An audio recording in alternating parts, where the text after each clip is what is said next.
நம்ம சேனலை பக்கம் அனைவருக்கும் நண்பர்களே, ஒரு நடிகருக்கும் மைல்கல் அப்படின்றது ரொம்ப முக்கியமான விஷயம். மைல்கல்லா? அது டிரைவர்ஸுக்கு தானே ரொம்ப முக்கியமான விஷயம். ரோட்ல தானே இருக்கும் அது. அது எதுக்கு நடிகர்களுக்கு ரொம்ப முக்கியம்னு சொல்றீங்க? அப்படின்னு கேட்டீங்கன்னா, நான் சொல்ற மைல்கல் என்ன அப்படின்னா, அவங்க நடிக்கக்கூடிய படங்களுடைய மைல்கல்னு சொல்லலாம். இப்போ ஒரு நடிகர் 100 படங்கள் நடிக்கிறார் அப்படின்னா, அவருடைய முதல் படம் முதல் மைல்கல், 25வது படம் 2வது மைல்கல், 75வது படம் 3வது மைல்கல், 100வது படம் 4வது மைல்கல் அப்படின்னு சொல்லலாம். கிட்டத்தட்ட 4 மைல்கல்ல தாண்டி அந்த நடிகர் போயிருப்பாரு. இப்படிதான் ஒரு நடிகருக்கான மைல்கல் அப்படின்றது அமையுது. அப்படி சிவாஜியுடைய திரை வாழ்க்கையில அவர் எத்தனை மைல்கல்ல கடந்து வந்திருப்பாரு. இன்னைக்கு நாம இந்த ஒரு வீடியோல நடிகர் திலகம் கடந்து வந்த அந்த மைல்கல் திரைப்படங்கள் என்னென்னன்றது தான் பார்க்க போறோம். அது மட்டும் இல்லாம சிவாஜி சார் கடந்து வந்திருக்கக்கூடிய அந்த மைல்கல்களுடைய எண்ணிக்கையெல்லாம் கணக்கிட்டு அதை இப்போ இருக்கக்கூடிய நடிகர்களோட ஒப்பிட்டு நம்ம பார்க்க போகிறோம். ஸோ எல்லாருமே ஸ்கிப் பண்ணாமல் கடைசி வரைக்கும் இந்த வீடியோவை பாருங்கள். வீடியோக்குள்ளே போகிறதுக்கு முன்னாடி நம்ம ஒன்லி சிவாஜி கணேசன் சேனலை சப்ஸ்கிரைப் பண்ணாதவங்க சப்ஸ்கிரைப் பண்ணிட்டு பாருங்கள். நடிகர் திலகத்தை பற்றியான சிறப்பு மிகுந்த விஷயங்கள் இந்த இன்டர்நெட்டில், அதுவும் இந்த ஜெனரேஷனில் நம்ம ஒன்லி சிவாஜி கணேசன் சேனல் தான் முதன்மையாக சொல்லிக்கிட்டு இருக்குது. ஸோ அதனால் சப்ஸ்கிரைப் பண்ணாதவங்க பண்ணிவிட்டு வீடியோ பாருங்கள். ஓகேவா? வாங்க ஆரம்பிக்கலாம்.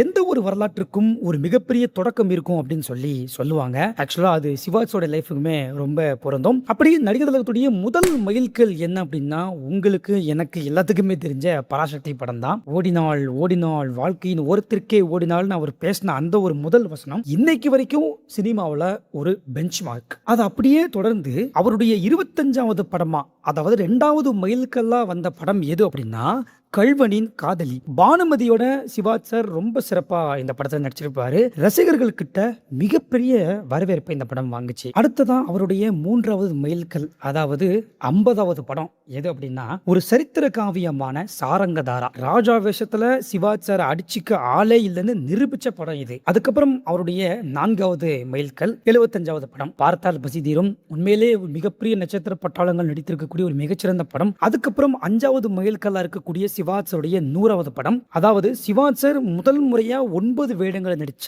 நவராத்திரி படம் தான் அது. இந்த படத்தை பத்தியுமே உங்களுக்கு பெருசா சொல்ல தேவையில்லை. ஸோ இது சிவாஜியுடைய 5வது மைல்கல்லா அமைஞ்சிருக்கிறது தான் மிகப்பெரிய விஷயம். அதுக்கப்புறம் சிவாஜியுடைய 6வது மைல்கல் 125வது படமான உயர்ந்த மனிதன். ஏவிஎம் தயாரிப்பில் வெளியான இந்த படம் எவ்வளவு பெரிய கிளாசிக்னு நான் சொல்லி தெரிய வேண்டியதில்லை. அதுக்கப்புறமா 7வது மைல்கல், அதாவது 150வது படம் சவாலை சமாளி படம். ஒரு விவசாயியா சாதாரண கிராமத்து மனிதனா சிவாஜி நடிச்சு பட்டையை கிளப்பியிருப்பாரு இந்த படத்துல.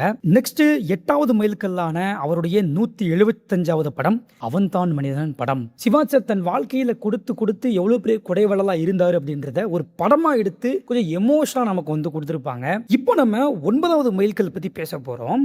அதாவது சிவாஜியுடைய 200வது படம் திரிசூலம் படம் தான். இந்த படத்துல சிவாஜி சார் 3 வேடங்களை நடிச்சிருப்பாரு.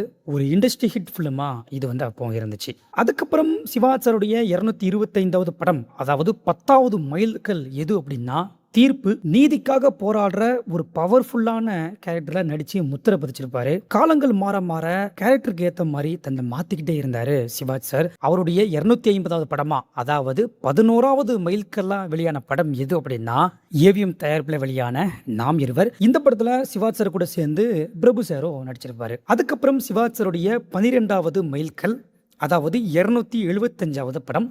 இந்த படத்துடைய பெயரை கேட்டீங்கன்னா ரொம்ப ஆச்சரியப்படுவீங்க, புதிய வானம். இந்த படத்துல சிவாஜி சார் கூட சேர்ந்து சத்யராஜ் நடிச்சிருப்பாரு. இதுல ஹைலைட்டான விஷயமே, அப்போ இருக்கக்கூடிய முன்னணி கதாநாயகர்களுக்கெல்லாம் டஃப் கொடுக்குற மாதிரி சிவாஜி சார் போலீஸா இந்த படத்துல நடிச்சிருப்பாரு.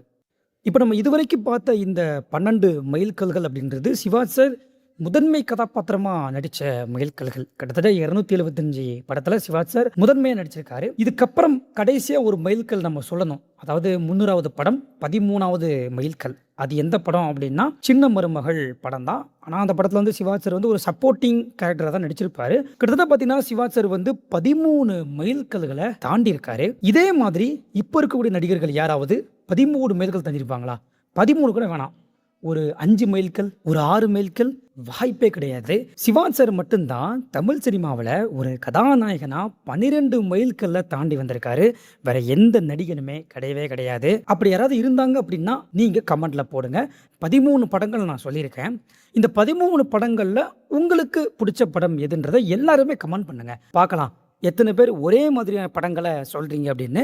இந்த ஒரு சாதனைய இப்ப இருக்கக்கூடிய ஜெனரேஷன் மக்களுக்கு நம்ம தெரியப்படுத்தணும். அதனால இந்த ஒரு வீடியோவ நெறைய பேருக்கு ஷேர் பண்ணுங்க. லைக் பண்ணுங்க. ஒன்லி சிவாஜி கணேசன் சேனல சப்ஸ்கிரைப் பண்ணுங்க.